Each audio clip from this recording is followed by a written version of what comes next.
palavra do nosso Deus, no Evangelho do nosso Senhor Jesus Cristo, segundo o relato de Lucas, no capítulo 15. Evangelho segundo Lucas, capítulo 15. Quero ler com os irmãos todo esse capítulo, um capítulo bastante conhecido das Escrituras, e vamos meditar na palavra do nosso Deus. Lucas, capítulo 15, os irmãos encontraram?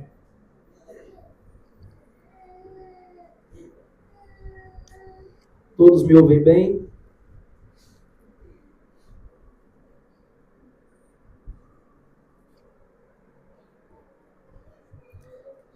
Bom, a palavra do nosso Deus diz assim, Lucas, capítulo 15, a partir do versículo 1. Aproximavam-se de Jesus todos os publicanos e pecadores para o ouvir. Os fariseus e os escribas murmuravam, dizendo, este recebe pecadores e come com eles. Então, Jesus lhes contou esta parábola. Qual de vocês é o homem que, possuindo 100 ovelhas, e perdendo uma delas, não deixa no deserto as 99 e vai em busca da que se perdeu até encontrá-la? E quando a encontra, põe-na sobre os ombros, cheio de alegria, e indo para casa reúne os amigos e vizinhos, dizendo-lhes, alegrem-se comigo, porque já achei a minha ovelha perdida. Digo a vocês que assim haverá mais alegria no céu por um pecador que se arrepende, do que por 99 justos que não necessitam de arrependimento. Ou qual é a mulher que, tendo 10 dracmas, se perder uma delas, não acende uma lamparina, vai à casa e a procura com muito empenho até encontrá-la? E quando a encontra, reúne as amigas e as vizinhas, dizendo, alegre-se comigo, porque achei a dracma que eu tinha perdido. Eu afirmo a vocês que a mesma alegria existe diante dos anjos de Deus por um pecador que se arrepende. Jesus continuou, certo homem tinha 2 filhos. O mais moço deles disse ao pai, pai, quero que o Senhor me dê a parte dos bens que me cabe. E o pai repartiu os bens entre eles. Passados não muitos dias, o filho mais moço, ajuntando tudo que era seu, partiu para uma terra distante e lá desperdiçou todos os seus bens, vivendo de forma desenfreada. Depois de ter consumido tudo, sobreveio àquele país uma grande fome e ele começou a passar necessidade. Então, foi pedir ao amigo, foi pedir trabalho a um dos cidadãos daquela terra. E este o mandou para os seus campos a fim de cuidar dos porcos. Ali ele desejava alimentar-se das alfarrobas que os porcos comiam, mas ninguém lhe dava nada. Então, caindo em si, disse, quantos trabalhadores de meu pai têm pão com fartura e eu estou aqui morrendo de fome? Vou me arrumar, voltar para o meu pai e lhe dizer, pai, pequei contra Deus e diante do Senhor, já não sou digno de ser chamado de seu filho, trate-me como um dos seus trabalhadores. E arrumando-se, foi para o seu pai. Vinha ele ainda longe quando seu pai o avistou e, compadecido dele, correndo, o abraçou e beijou. E o filho lhe disse, pai, pequei contra Deus e diante do Senhor, já não sou digno de ser chamado de seu filho. O pai, porém, disse aos seus servos, traga depressa a melhor roupa e vistam nele, ponham um anel no dedo dele e sandálias nos pés. Tragam e matem o bezerro gordo. Vamos comer e festejar, porque este meu filho estava morto e reviveu, estava perdido e foi achado, e começaram a festejar. Ora, o filho mais velho estava no campo quando voltava, ao aproximar-se da casa, ouviu as músicas e as danças, chamou um dos empregados e perguntou o que era aquilo. E ele informou, seu irmão voltou, e por tê-lo recuperado com saúde, o seu pai mandou matar o bezerro gordo. O filho mais velho se indignou e não quis entrar. Saindo, porém, o pai procurava convencê-lo a entrar. Mas ele respondeu ao seu pai, faz tantos anos que sirvo ao Senhor e nunca transgredi um mandamento seu. Mas o Senhor nunca me deu um cabrito sequer para fazer uma festa com os meus amigos. Mas quando veio este seu filho, que sumiu com os bens do Senhor, gastando tudo com prostitutas, o Senhor mandou matar o bezerro gordo para ele. Então o pai respondeu: meu filho, você está sempre comigo. Tudo que eu tenho é seu. Mas era preciso festejar e alegrar-se, porque este seu irmão estava morto e reviveu, estava perdido e foi achado. Amém. Oremos, irmãos. Senhor Deus bendito, nós clamamos a Ti agora, a Tua misericórdia, Pai, e Te imploramos para que o Senhor nos dê, através do Teu Santo Espírito, uma iluminação do alto, para que possamos compreender verdadeiramente as verdades que o Senhor nos ensina através da Tua palavra. Porque, ó Deus, sem Ti somos totalmente incapazes de conseguir entender, ou de entender a dimensão, de compreender a dimensão daquilo que o Senhor nos relata, daquilo que o Senhor nos ensina, em cada uma das Tuas palavras. Por isso eu te peço, ajuda-nos, ilumina-nos, porque sem Ti somos incapazes. Usa-me, ó Deus, como um mero instrumento para a propagação da Tua verdade. Não me permita falar absolutamente nada do que a Tua palavra não ensina. E é assim que nós oramos e confiamos na Tua graça, no Teu amor e na Tua misericórdia. Por Cristo Jesus, o nosso Senhor, oramos. Amém. Queridos irmãos, na semana passada tivemos a oportunidade de meditar no capítulo 14, Jesus à mesa com escribas e fariseus. Nessa semana, no capítulo 15, temos a oportunidade de ver agora Jesus na mesa com pecadores. Em Lucas 19:10, mais adiante, está relatado claramente qual a missão do Filho de Deus, qual a missão de Cristo. Ele mesmo, abertamente, diante de todos, diz: porque o Filho do Homem veio buscar e salvar o perdido. E para cumprir essa missão tão preciosa que o Pai o havia confiado, Jesus se relacionava com todos, com todo tipo de gente. Jesus se sentava à mesa de líderes religiosos, mas também se sentava com pecadores. Isso não quer dizer, de modo algum, que ele compartilhava, que ele comungava, que ele tinha comunhão nos pecados desses homens. Mas ele tinha a clara intenção de apresentar a graça de Deus a eles. E iniciar-se uma santa comunhão, não baseada nos padrões pecaminosos dos homens, mas nos santos padrões de Deus. Sempre que podia, ele ouvia, exortava, ele cuidava, ele curava, ele ensinava. E algumas vezes ele fazia isso diante de uma multidão. De uma multidão em plena luz do dia, como ele alimentou mais de 5.000 pessoas. Em outros momentos, ele fazia o seu ensino, o seu cuidado e a sua cura na calada da noite, como fez com o fariseu Nicodemos, que foi procurar Jesus de noite, com medo de ser visto. Nos capítulos anteriores, no capítulo 14, mais precisamente, e no 15 agora, fica claro como Jesus, em sua perfeita misericórdia, no seu amor tão precioso, se compadecia de todo tipo de gente. Ele estava sempre disposto, a qualquer um que fosse, de anunciar o reino de Deus aos pecadores, seja lá qual fosse a sua classe, o seu status público. Sejam homens religiosos e respeitáveis, como Jairo, no qual o Senhor entrou em sua casa para curar a sua filha que estava à beira da morte. Ou até mesmo uma pessoa que tivesse a pior reputação pública, como de dia o Senhor conversou com a mulher samaritana. Ele estava pronto sempre para apresentar a salvação de Deus. Ele estava sempre disposto também a ensinar como essa salvação ela jamais poderia vir do mérito, mas tão somente da graça salvadora de Cristo. No capítulo 14, temos Jesus sentado no sábado na mesa de um dos fariseus, de homens respeitáveis, para almoçar. Provavelmente depois do culto na sinagoga, eles estavam reunidos ali. E Jesus, convidado, se fez presente. Já no capítulo 15, Lucas registra que Jesus come com os piores pecadores que tinha. Aqueles homens que eram acusados de serem traidores da nação, publicanos. E nós temos observado, à medida que o Evangelho de Lucas se desenrola, talvez se você seja um visitante, você não sabe, mas eu tenho pregado Lucas desde o começo do livro, capítulo por capítulo, versículo por versículo. Não é à toa que demorou mais de um ano para chegarmos agora no capítulo 15. Nós temos observado como, à medida que os capítulos vão avançando, Lucas registra aqui que Jesus tem desmascarado esses falsos religiosos. Desmascarado as tradições falsas que eles impunham aos homens. Coisas que a lei nunca pediu, coisas que Deus nunca requereu em sua lei.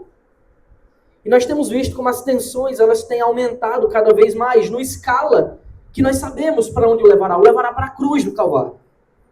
Temos visto como aqueles homens sistematicamente, à medida que o tempo passa no ministério de Cristo, eles têm criado suas estratégias, suas estratagemas para achar Jesus, ou tentar achá-lo numa contradição, e o acusá-lo publicamente, para poder matá-lo.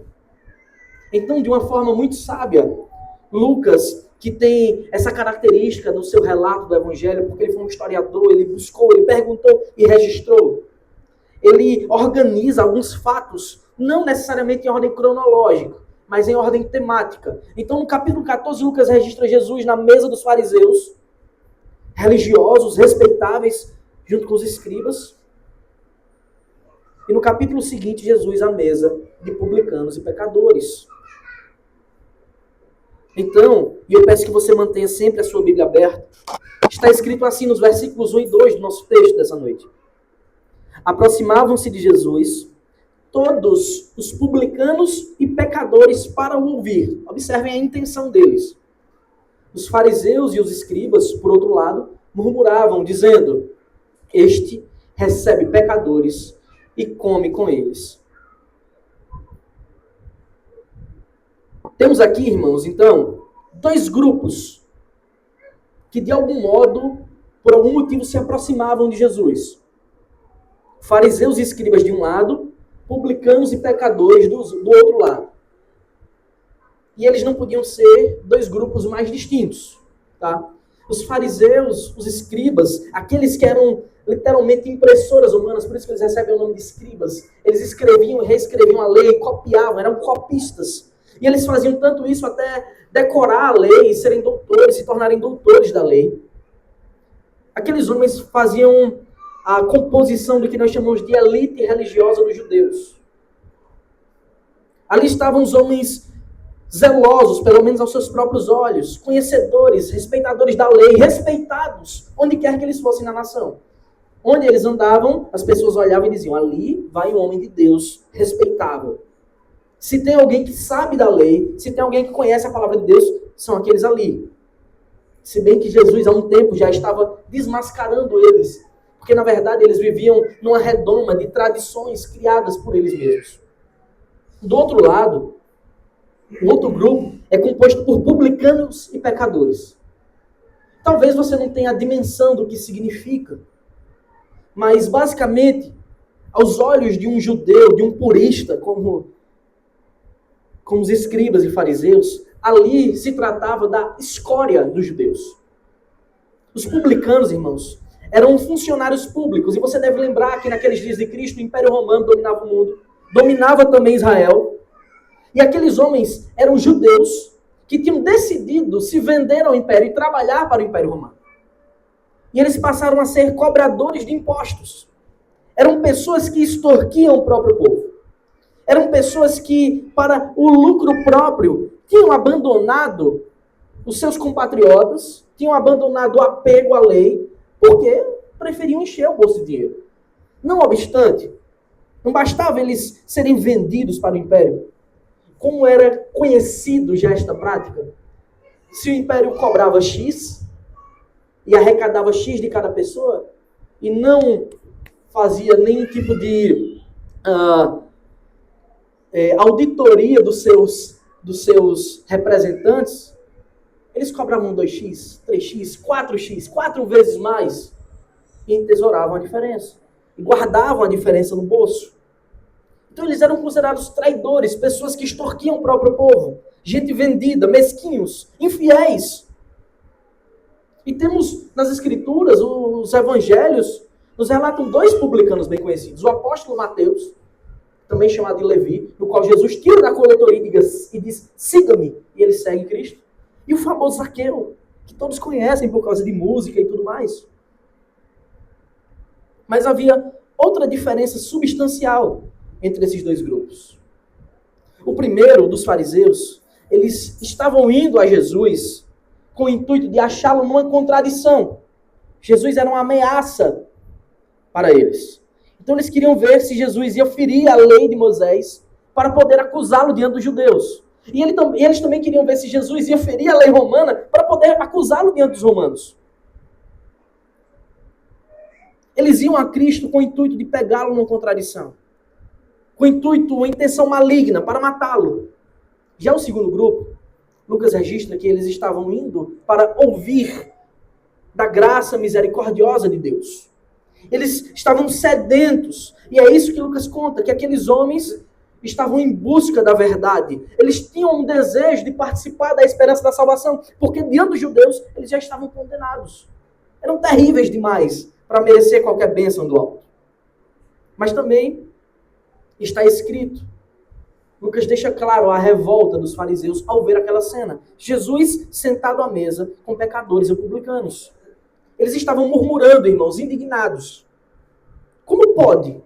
Como é que pode um rabino, alguém respeitável, porque eles entendiam que Jesus era uma espécie de rabino, um mestre, sentar com esse tipo de gente? Ele esqueceu da lei. E você deve se lembrar que para aqueles homens sentar-se à mesa, até para nós, sentar à mesa para comer com as pessoas é um sinal de uma comunhão profunda. Você não faz isso com qualquer pessoa. Você não se assenta à mesa com seus inimigos. Mais que isso, as tradições rigorosas deles diziam que para se assentar à mesa, e Jesus já tinha tido um embate antes com eles, o Evangelho de Lucas registra isso, era necessário que eles fizessem purificação das mãos. Eles tinham que batizar as mãos, lavar as mãos, eles tinham tradições rigorosas quanto a isso. Todo judeu, ao se sentar à mesa, tinha que lavar muito bem as mãos, se purificar para poder comer. E não entenda mal, irmãos. Aqui não é sobre higiene. O judeu não estava necessariamente preocupado com higiene. Mas a questão aqui era purificação cerimonial. Você deve lembrar que os judeus tinham vários elementos que a lei dizia que era impuro, então eles não deviam tocar. Todo mundo conhece sobre os porcos. Era um animal imundo. Mas também o judeu não podia tocar num cadáver. A mulher menstruada estava considerada impura. Não era impura no sentido de higiene, mas no sentido cerimonial. Isso quer dizer que se eles estivessem impuros cerimonialmente, eles não poderiam entrar nem no templo. Isso impedia eles de entrar no templo. Só que eles extrapolavam isso. Então, os almoços, as refeições, tudo tinha que ser a base sempre de limpeza, porque eles tinham medo de ficarem menos aceitos diante de Deus. Eles não tinham entendido o propósito da lei quanto a esses fatos, essas coisas. Então, eles olham para Jesus sentado à mesa com pecadores e pensam, como pode? Porque esses homens que Jesus está comendo são piores do que porcos. Eles são impuros por completo. Como é que Jesus vai compartilhar a comida com esses homens? Tocar na mesma comida deles significa dizer, ficar impuro. Como é que ele está dizendo que ele é um servo de Deus e faz uma coisa dessa? É um absurdo. E lembra que Jesus já tinha feito denúncias severas contra eles. Você deve lembrar que Jesus tinha chamado já eles de sepulcros caiados, de túmulos ambulantes. Eles se lavavam, eles exigiam que as pessoas se lavassem, mas Jesus diz, vocês são túmulos ambulantes. Vocês estão mortos por dentro. Na verdade, as pessoas que se aproximam de vocês, olhando a aparência de santidade, comungam com vocês, tocam em vocês, entre aspas, elas se tornam contaminadas por causa do fermento de vocês, que é a hipocrisia. Então, como pode Jesus se sentar para comer com a escória? Como pode Jesus se sentar para comer com o pior tipo de gente que há? Essa era a revolta dos fariseus. Há pouco ele estava em nossa mesa e agora ele está fazendo isso. Ele está com esse tipo de gente. Então Jesus passa a contar 3 parábolas que apesar de você provavelmente já ter ouvido elas separadamente, biblicamente é impossível separá-las. Elas são inseparáveis, indissolúveis. Porque a mensagem de Cristo é uma só. Não tem como separar. E talvez você tenha até conhecido ela por nomes, tenha dado título. Talvez a sua Bíblia traga um título dizendo Parábola da Ovelha Perdida, Parábola da Dracma Perdida, Parábola do Filho Pródigo. Mas será que é isso mesmo? Será que esse é o título adequado para essas parábolas? E nós veremos do que essas parábolas realmente tratam. E a mensagem central do ensino de Jesus é como está escrito, como ele declara em Lucas 19:10, porque o Filho do Homem veio buscar e salvar perdido. Então, irmãos, em primeiro lugar, nós temos não a parábola da ovelha perdida, mas a parábola do homem que tinha 100 ovelhas. Porque a personagem principal da parábola não é a ovelha que se perdeu, é o dono das ovelhas. Isso muda toda a interpretação, toda a lógica de entendimento dessa parábola. Jesus, diante da murmuração daqueles fariseus, imagine, Jesus sentado à mesa com os publicanos, os fariseus ali em pé, vendo aquela cena, reclamando, murmurando, e Jesus, deixa eu lhes contar uma verdade que vocês ainda não compreenderam. E Jesus passa a exortar aqueles homens com o intuito de quebrar o orgulho vil e pretensioso que eles carregavam. E está lá no versículo 3, acompanhe comigo.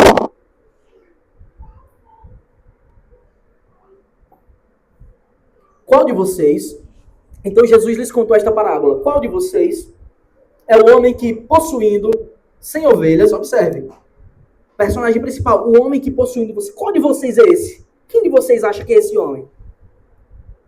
O homem que possuindo 100 ovelhas e perdendo uma delas, não deixa no deserto as 99 e vai em busca da que se perdeu, até encontrá-la.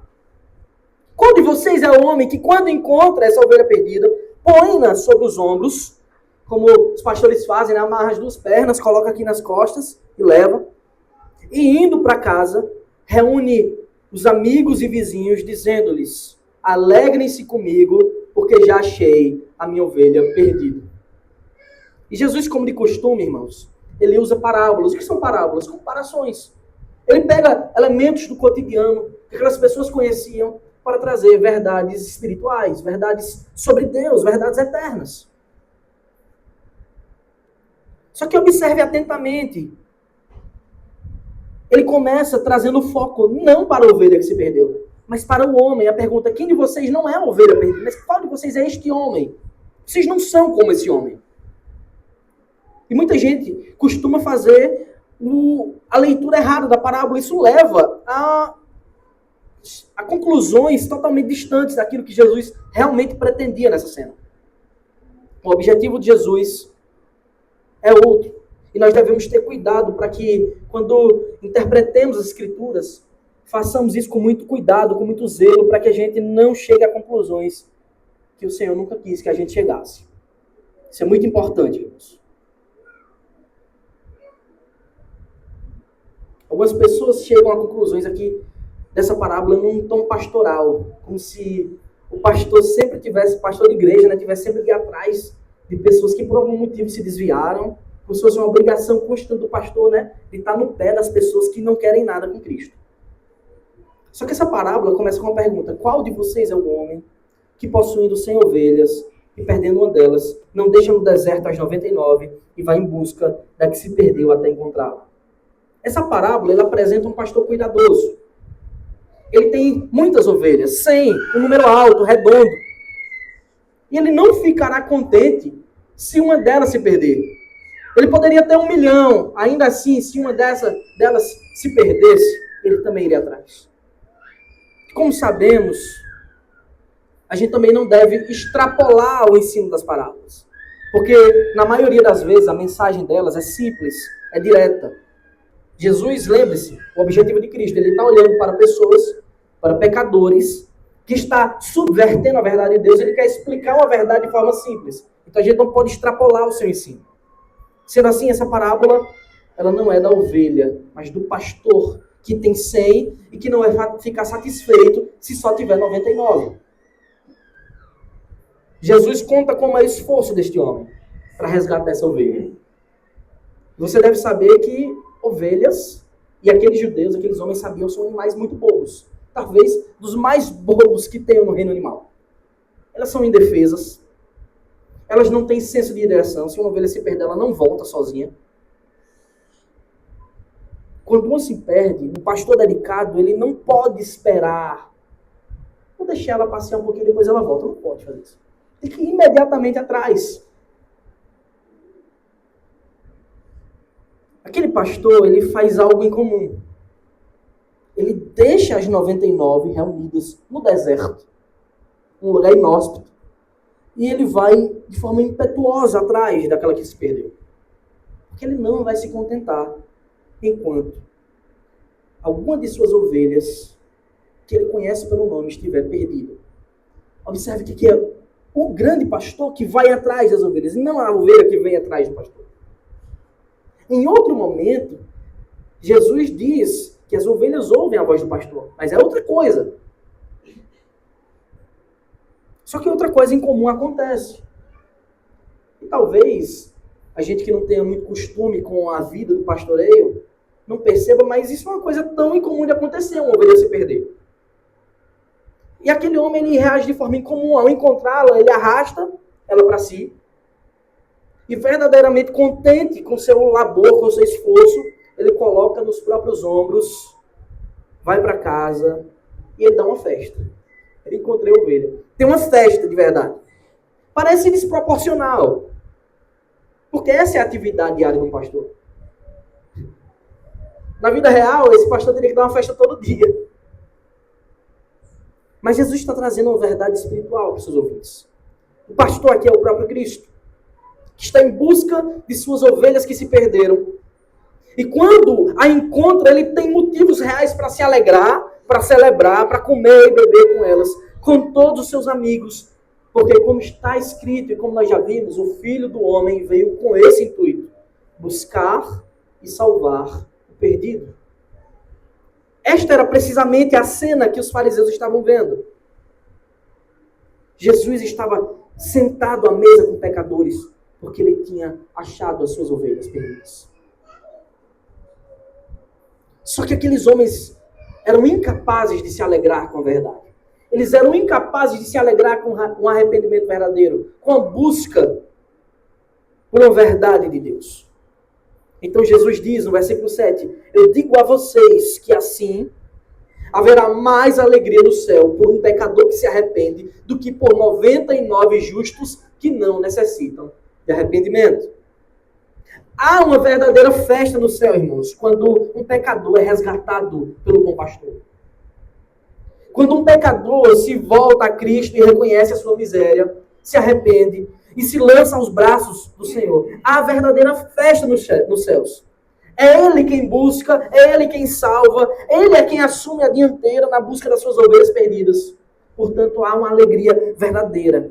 Como está escrito, Ele verá o fruto do penoso trabalho de sua alma e ficará satisfeito. Está lá em Isaías 53.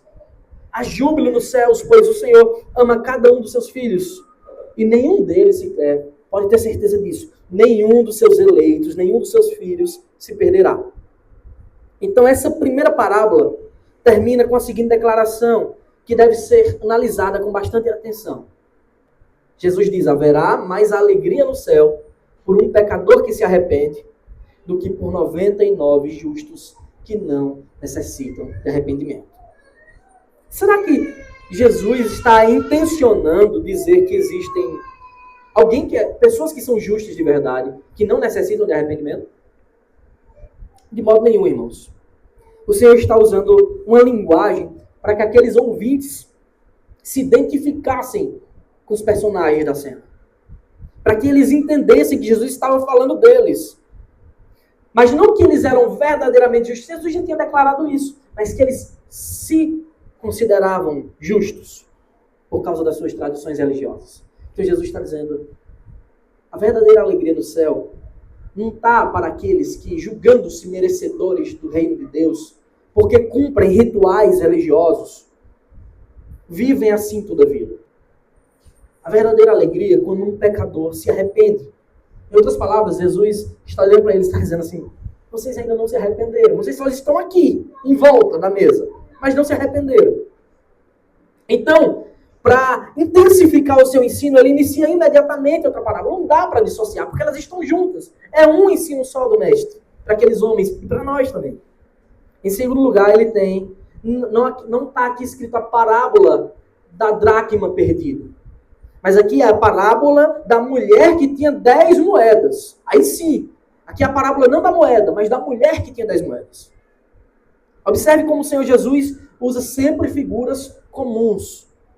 Um pastor, ovelhas, uma mulher que a lógica do texto é uma camponesa, uma pessoa simples, humilde. Figuras comuns. Mas na frente ele vai usar a figura do pai com filhos. Então ele diz, nos versículos 8 e 9, ele faz outra pergunta para aqueles homens. E veja que ele não dá espaço para aqueles homens responderem. Ele continua o seu ensino. Ou qual é a mulher que, tendo 10 dracmas, se perder uma delas, não acende a lamparina, varre a casa e a procura com muito empenho até encontrá-la? E quando a encontra, reúne as amigas e vizinhas dizendo, alegrem-se comigo, porque achei a dracma que eu tinha perdido. Observe, a mensagem é exatamente a mesma. E há uma intenção de Jesus de ir diminuindo as proporções. Ele começa com 100 para uma perdida, agora 10 para uma perdida, e vai terminar com 2 para uma perdida. Observe, mais uma vez, que essa parábola não é sobre o que está perdido, mas sobre aquele que com grande empenho procura o que se perdeu. Para situá-los, irmãos, no tempo, no espaço, no contexto de Cristo, uma dracma era uma moeda que equivalia a um dia de serviço inteiro de um trabalhador comum. Então, para uma mulher comum, uma camponesa, que tinha 10 dracmas apenas, ou seja, a sua fortuna era de 10 dias de trabalho, perder um dia era perder muito. E ela se esforça. Talvez para muitos, Jesus está olhando para aqueles homens que faziam parte de uma elite religiosa. Esse valor era irrisório. Mas para aquela mulher, não. Para Deus, o valor de cada um dos seus filhos é inestimável. Então a mulher que tinha perdido a sua dracma, ela começa a procurar com grande empenho. Ela acende a lamparina, ela começa a varrer a casa e finalmente encontra. Estava lá na brechinha, perdida. E mais uma vez, o resultado é espantoso, é desproporcional, é fora do comum. Depois de achar a moeda, o que é que ela faz? Chama as amigas, as vizinhas e dá uma festa. Você parar para pensar na lógica disso é absurdo. Porque para dar uma festa com amigas e vizinhas, ela ia gastar mais do que as dracmas que ela tinha. Mais do que a dracma que ela perdeu. E ela convida todos ao seu redor para se alegrarem, porque ela finalmente achou a dracma perdida. Jesus está dizendo, aquilo que as pessoas reputam por não ter valor nenhum, para Deus tem grande valor, a ponto dele dar uma festa. Esses homens que vocês estão olhando aqui, julgando, que não valem nada, para Deus, eles são inestimáveis. Mesmo sendo pecadores, mesmo sendo a escória, mesmo não sendo nada aos seus olhos. É assim que nós somos, tá, irmãos, para Deus. Então, ela dá uma festa. A intenção de Jesus era mostrar, através dessa desproporcionalidade da reação da mulher, como Deus ama os seus filhos, como Ele ama cada um dos seus eleitos. Então, mais uma vez, Jesus diz, no versículo 10 agora, eu afirmo a vocês que a mesma alegria existe diante dos anjos de Deus por um pecador que arrepende. Primeiro ele tinha dito, no céu tem grande júbilo. Agora ele diz que os anjos de Deus, os servos perfeitos de Deus, dão festa nos céus quando um pecador se arrepende. Essa é a mensagem do Evangelho. É isso que Jesus está intencionando dizer para aqueles homens. Era como se ele dissesse para aqueles escribas, enquanto vocês estão murmurando aqui contra mim, enquanto vocês estão me vendo aqui, comendo com esses pecadores, estão reclamando da cena, agora, neste exato momento, os céus estão em festa por causa desta mesma cena. Olha como vocês estão distantes de Deus. Porque para ter comunhão, o significado de comunhão é pensar igual, é viver igual. Se vocês julgam ter comunhão com Deus, vocês estão totalmente enganados, porque não tem sintonia nenhuma com o pensamento de vocês e do Senhor.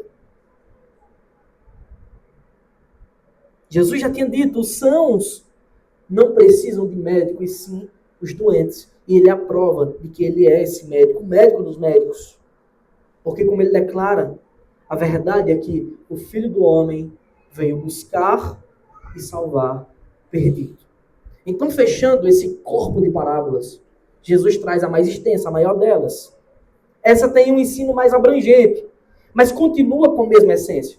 Para fechar toda a sua exortação e para que fique enfaticamente clara a sua missão, ele conta agora não a parábola do filho pródigo, do filho que se perde, do filho ingrato, não. Ele conta agora a parábola de um pai que tinha 2 filhos. Esse é o título verdadeiro da parábola. Observe do que ela trata. Versículo 11. Essa é a primeira e grande informação. Jesus continuou. Certo homem tinha 2 filhos. Portanto, apesar de ter um filho rebelde na parábola, ela não é a parábola dos filhos, mas a parábola do pai que perdoa, que recebe os seus filhos. E assim ele inicia a jornada do filho pecador. E Jesus começa a contar para aqueles homens. O mais moço deles disse ao pai, mais jovem, normalmente mais inconsequente, pai, quero que o Senhor me dê a parte dos bens que me cabe. E o pai repartiu os bens entre eles. Passados não muitos dias, o filho mais moço, ajuntando tudo que era seu, partiu para uma terra distante e lá desperdiçou todos os seus bens, vivendo de forma desenfreada. Depois de ter consumido tudo, sobreveio àquele país uma grande fome e ele começou a passar necessidade. Então foi pedir trabalho a um dos cidadãos daquela terra e este o mandou para os seus campos a fim de cuidar dos porcos. Ali ele desejava alimentar-se das alfarrobas que os porcos comiam, mas ninguém lhe dava nada. Então, caindo em si, disse, quantos trabalhadores de meu pai têm pão com fartura e eu estou aqui morrendo de fome? Vou me arrumar, voltar para o meu pai e lhe dizer, pai, pequei contra Deus e diante do Senhor. Já não sou digno de ser chamado de seu filho. Trate-me como um dos seus trabalhadores. Às vezes nós lemos passagens como essa, a gente pega aquela mensagem geral do texto, a gente não presta atenção nos detalhes. A gente deixa passar despercebido muita coisa importante nessa ilustração. Jesus ele começa a descrever uma jornada terrível, uma jornada decadente do filho mais moço. E essa jornada se inicia quando ele olha para o pai e diz, me dê a minha herança. Irmãos, essa frase é uma declaração pública de ingratidão, de inimizade, de guerra contra o pai. Vocês sabem que a herança é algo que se recebe apenas quando o testador morre. Só que o jovem aqui olha para o pai vivo e diz assim, eu quero a minha herança agora. Vocês têm noção do significado disso? Era como se o filho olhasse para o pai e dissesse assim, para mim você morreu. Me dê a parte que me cabe e eu vou viver minha vida bem longe daqui porque você morreu para mim. Isso é uma coisa terrível. Às vezes a gente lê e deixa passar despercebido coisas importantes no texto. Jesus ele não apresenta um pai indignado, ainda que essa fosse a reação natural. Ele não apresenta um pai desesperado, tomado por tristeza, apesar de serem sentimentos prováveis. Jesus não tem intenção disso. Mas o que acontece é, o pai lhe concede o seu pedido, ele reparte os bens e entrega. Como parece óbvio, e você tem que chegar a essa conclusão de forma imediata, a parábola ela tem a intenção de nos situar como alguns personagens. Jesus está olhando para os fariseus, temos 3 grupos, Cristo representando o Pai, nosso Pai eterno também, os fariseus de um lado e os pecadores do outro. Não que eles não fossem pecadores, mas eles se achavam justos. Então, aqueles pecadores, aqueles homens que desprezavam o bom conselho de Deus, decidiram viver uma vida dissoluta. O filho rebelde, uma vida hedonista, uma busca incessante, desenfreada pelos prazeres transitórios do pecado, por alimentar os desejos da carne. E ele partiu para desfrutar das bênçãos do Pai sem o Pai. Normalmente é assim que vive um pecador, irmãos. O pecado, ele faz isso. Ele faz com que todos os seres humanos, todos os homens, queiram desfrutar das bênçãos de Deus sem nenhuma responsabilidade para com Deus. Aí talvez você pense, não é isso não, é sim. Porque absolutamente todo tipo de prazer que você pode sentir, você só pode sentir porque Deus lhe deu. A começar pela sua vida, pelo ar que você respira, pela saúde, pelo cuidado, por tudo que você não percebe. E Jesus está ilustrando muito bem essa verdade aqui.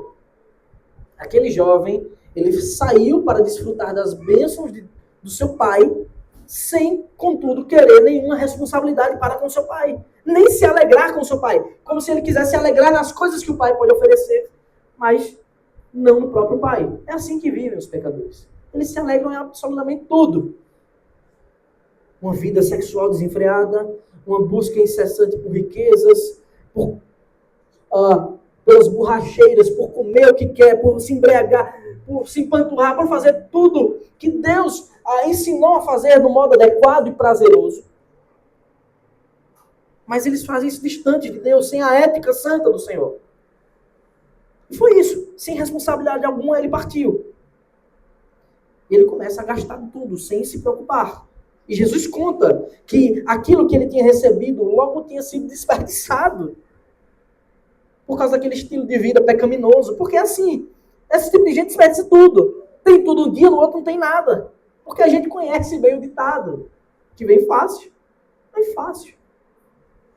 Não houve investimento, não houve sensatez. Somente ingratidão e um desejo insaciável de servir ao próprio ventre. De servir à própria carne. E as crises, elas nunca vêm sozinhas. Nunca. Ela sempre vem dupla, em trio. Sabe quando uma coisa quebra na sua casa, num momento inesperado? Você só tinha aquele dinheiro, finalmente ia sobrar, nunca sobra. Aí quebra uma coisa, que é pra você gastar. Só que ela não quebra só. Quebra 2, 3. Tem que ser um conjunto. E aquilo que o filho mais moço não esperava, aconteceu. Isso aconteceu. Tudo se acabou. E junto com o fim dos seus bens, não foi só o fim dos bens. Jesus nos relata que veio uma crise naquele país. E ele deixa bem claro que ele foi morar longe, distante do pai, o mais distante possível. Jesus, inclusive, nos revela que aquele homem foi cuidar de porcos, uma coisa que os judeus não podiam fazer. Provavelmente ele fez isso para apagar de vez seu pai, a sua família da memória. Agora ele sai da condição de playboy gastador para alguém totalmente necessitado, à procura de um emprego. Porque o pecado, ele traz consequências humilhantes. Não que trabalhar é humilhante, mas no sentido da parábola, o que acontece com ele é algo degradante e humilhante. E foi isso que sobreveio sobre ele. A única fonte de renda que conseguiu foi o trabalho mais degradante possível para um judeu. Cuidar de porcos. Os judeus nem poderiam criar porcos. Um animal imundo que a lei dizia que não poderia nem tocar nesses animais. Os judeus não ousavam fazer isso porque tornavam-se impuros. Jesus, lembra da cena, Jesus está olhando para os fariseus, que estão vendo ele praticando um ato de impureza por estar comungando aqueles homens, e Jesus está falando, esse homem realmente, ele é como aqueles que cuidam dos porcos. Uma coisa bem impura, bem suja. Mas a história não acaba aí. E a sua condição, ela ia de mal a pior. A sua necessidade chegou ao extremo. Ele passou fome, ele passou necessidade. A ponto de ele não queria nem comer os porcos. Ele queria comer a lavagem, as alfarrobas que os porcos comiam, um tipo de vagem. Ele chegou no fundo do poço. No fundo do poço moral, ele era um imoral, um sujo, um necessitado, um desamparado. Alguém à mercê das suas próprias escolhas tenebrosas. É isso que o pecado faz com o homem. Ele degrada, ele humilha. Ele primeiro lhe eleva, você achando que aquilo lhe dá prazer, e depois ele passa uma rasteira. E a queda é muito grande. E aí ele vem a lembrança. Eu tenho um pai. Eu tenho alguém que eu posso recorrer. Só que eu já disse que ele morreu para mim. Então, apesar dele ter morrido para mim como pai, quem sabe ele não queira se vingar de mim e me receber pelo menos como um funcionário. Então ele começa a refletir sobre a sua jornada, como ele chegou até ali. E Jesus nos conta que, caindo em si, ele pensou, eu era filho, esse era o meu status, eu tinha tudo, mas desejei a morte do pai. Só que até os funcionários do meu pai, que não são filhos, eles não estão nessa situação que eu estou aqui. E aí ele toma uma decisão necessária. A decisão de voltar. Imagine, você tem às vezes aquela conversa importante que você tem que fazer, né? E você começa a maquinar. Eu vou dizer isso, isso, isso. Você fica ensaiando. E se você for ansioso, você sonha com a conversa e você fica maquinando. Eu tenho que falar isso, isso, isso. E quase sempre a conversa sai totalmente diferente do que você planejou. E foi isso que ele fez. Jesus relata o pensamento dele. Ele planejou, eu vou me arrumar, vou voltar para o meu pai, vou dizer, pai, pequei contra Deus e diante do Senhor reconheço a minha miséria, já não sou digno de ser chamado seu filho, trate-me como um dos seus trabalhadores. Ele decidiu, ele planejou. E ele voltou arrependido. Quem sabe aquele pai que ele desejou a morte não ia se compadecer dele, daquela jornada tão degradante. Jesus diz, e arrumando-se, a partir do versículo 20, foi para o seu pai. E provavelmente ele passou o caminho inteiro pensando, refazendo a conversa na mente. Porque ele ia dizer as palavras ensaiadas, e arrumando-se, foi para o seu pai. Vinha ele ainda de longe, vinha ele ainda longe, quando seu pai o avistou, e compadecido dele, correndo, o abraçou e o beijou. E o filho lhe disse, pai, pequei contra Deus e diante do Senhor, já não sou digno de ser chamado seu filho. O pai, porém, disse aos seus servos, tragam depressa a melhor roupa e vistam nele. Ponham um anel no dedo dele, sandália nos pés. Tragam e matem o bezerro gordo. Vamos comer e festejar, porque este meu filho estava morto e reviveu, estava perdido e foi achado. E começaram a festejar. Sabe como é o nome disso aqui, irmãos? O nome disso aqui é graça. O nome disso aqui é favor imerecido. É assim que Deus nos trata. Isso é o seu amor incondicional. Perfeito. Esse é o encontro da graça. Ele vinha de longe e seu pai o avistou. O pai agora avança e o agarra. Diz, eu não vou deixar ele fugir agora. Com compaixão, abraçou, beijou. E se você prestar atenção, as palavras que ele tinha ensaiado não são completas. Ele diz, pai, pequei contra Deus e diante do Senhor, já não sou digno de ser chamado seu filho. E ele para aí porque o pai interrompe. Ele não termina, ele não chega, ele não tem condição de pedir um emprego. Ele não tem como dizer assim, me trate agora como um subalterno, me trate como um escravo. Não dá tempo. Porque o pai o interrompe e ordena a seus escravos, a seus servos.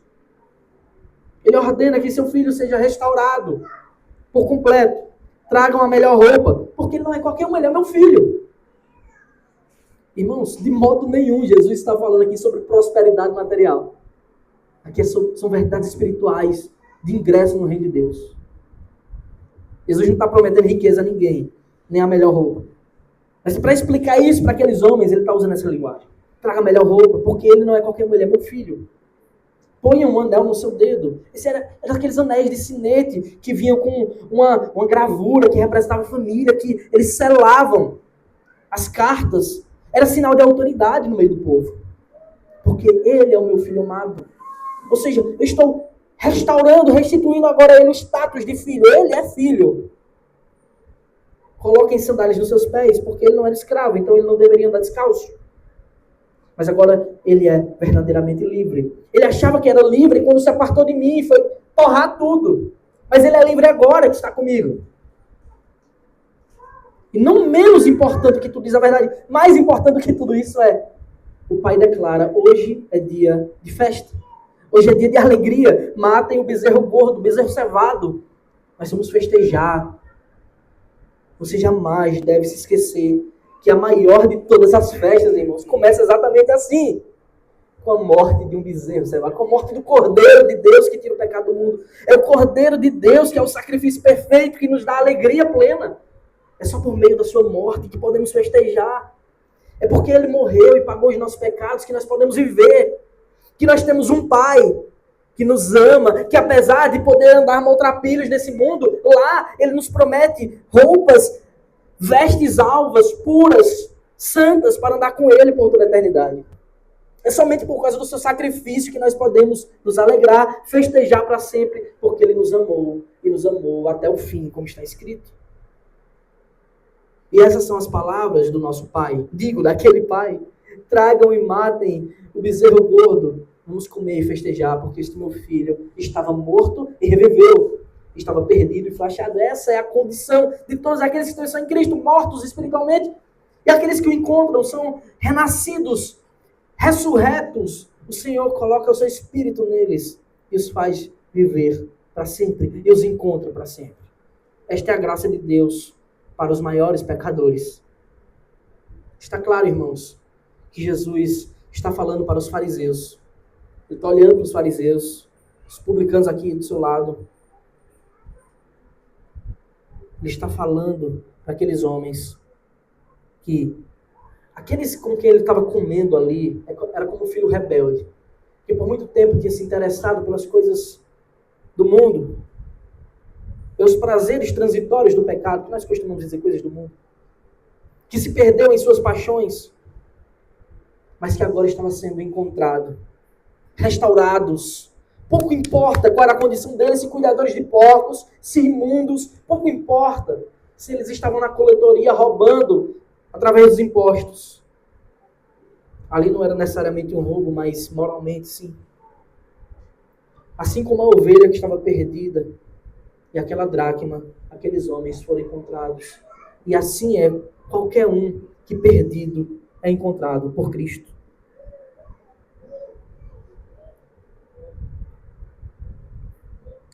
Em cada parábola dessas, a alegria do alto é descrita. É mencionada por Cristo, é vivenciada instantaneamente por Jesus ali. Primeiro, a primeira parábola, há júbilo nos céus por um pecador que se arrepende. Os céus festejam. Talvez isso não estivesse claro para aqueles homens. Talvez não esteja claro para nós. Então Jesus avança. Na segunda parábola ele diz: a alegria diante dos anjos de Deus, os miríades de anjos, aqueles incontáveis servos puros do Senhor estão se alegrando no céu quando o pecador se arrepende. Mas a terceira parábola, ela vai muito além. Ela declara que o próprio Deus, o próprio Pai, se alegra, festeja, quando um filho seu é restaurado. Nós não temos dúvidas disso. O nosso Deus é o Deus da alegria. Contudo, ainda resta mais um personagem na parábola. O filho mais velho. Jesus continua. E esse é o momento da flecha entrar no coração deles. Ora, o filho mais velho estava no campo. Quando voltava, ao aproximar-se da casa, ouviu a música e as danças. Chamou um dos empregados e perguntou o que era aquilo. Ele informou: o seu irmão voltou e por tê-lo recuperado com saúde, seu pai mandou matar um bezerro gordo. A ideia é que esse servo, ele falou isso muito alegre. Era festa. E o filho mais velho corta o clima, né? Ele diz, versículo 28, o filho mais velho se indignou e não queria entrar. Fechou a cara. Saindo, porém, o pai procurava convencê-lo a entrar. Veja, o pai foi atrás dele também. Mas ele respondeu ao seu pai: faz tantos anos que eu sirvo o Senhor e nunca transgredi um mandamento seu. Assim como os fariseus, ele se julgava justo aos seus próprios olhos. Mas o Senhor nunca me deu um cabrito sequer para fazer uma festa com os meus amigos. Mas quando veio este seu filho, observe a forma como ele usa, como ele fala. Este seu filho, não é meu irmão, esse seu filho, que sumiu com os bens do Senhor, gastando tudo com prostitutas, o Senhor mandou matar o bezerro burro para ele. E essa é a reação do filho mais velho. Indignação, ira, revolta. Ele estava trabalhando.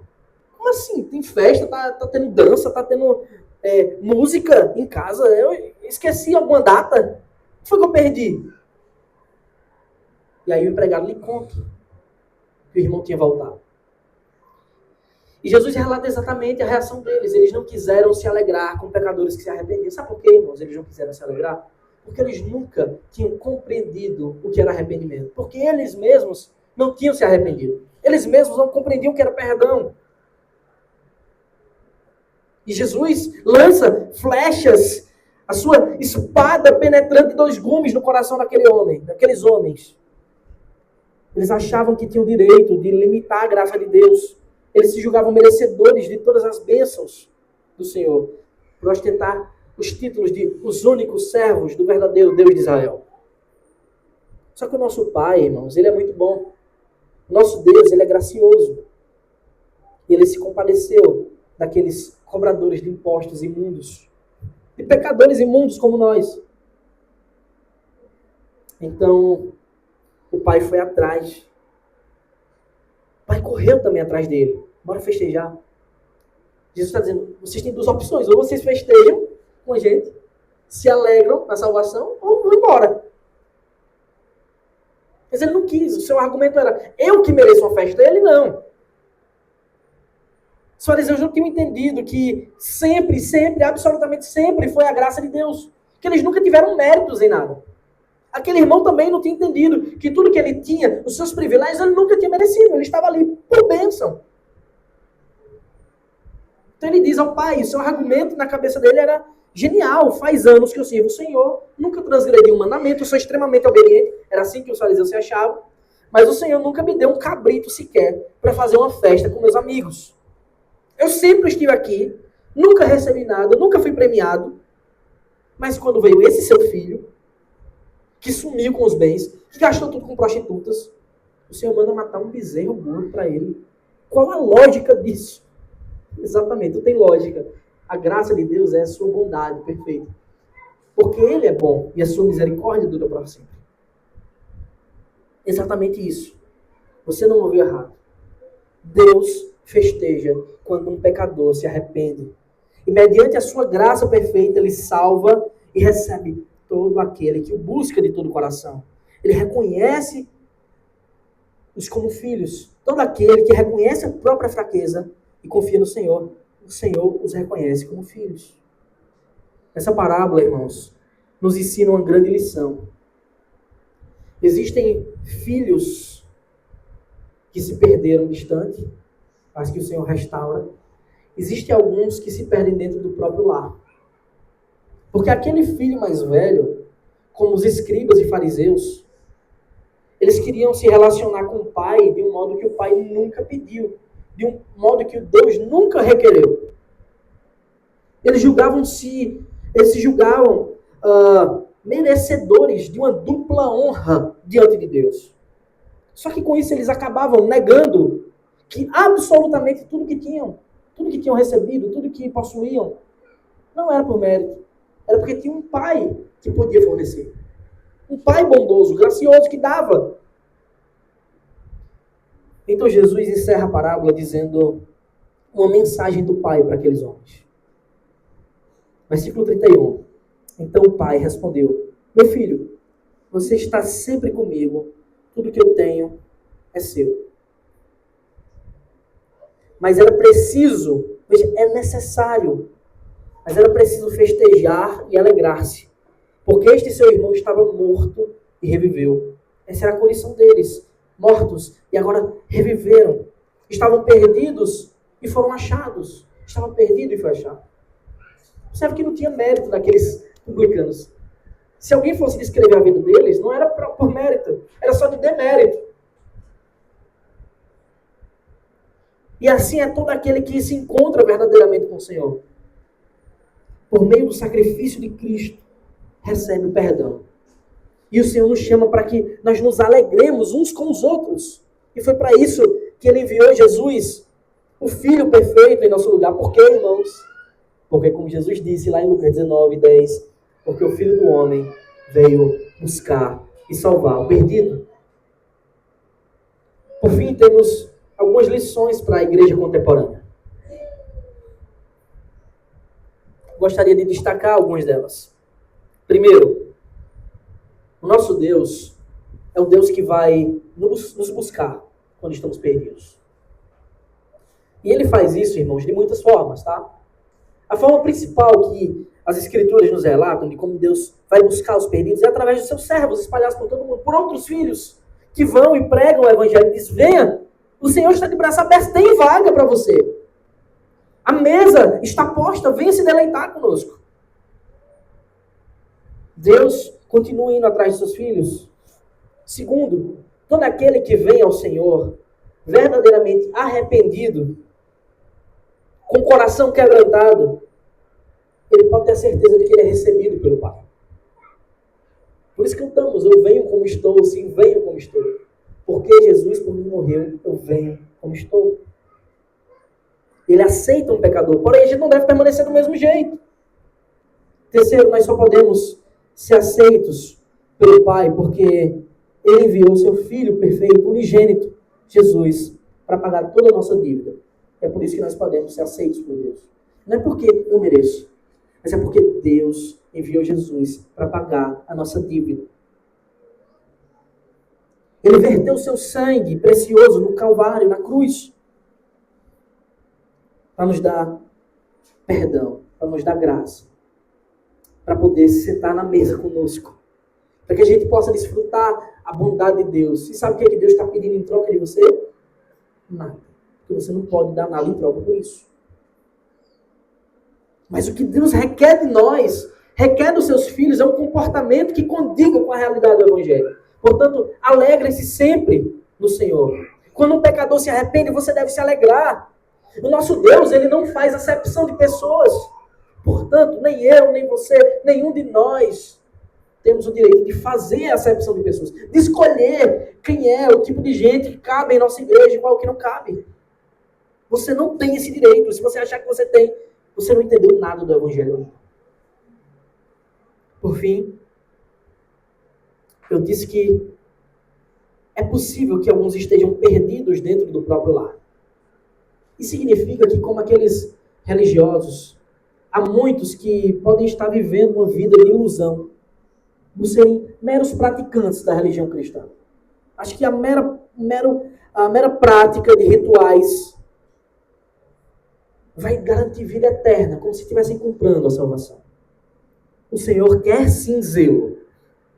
O Senhor quer sim de nós fervor, devoção. Mas Ele quer mais que isso. Ele quer o nosso coração. Ele quer um relacionamento verdadeiro conosco. Ele quer se assentar à mesa conosco. Ele é o Deus que se assenta à mesa com seus filhos. O Senhor quer nutrir uma comunhão santa com você. Não é do jeito que você quer, é do jeito que Ele ensina.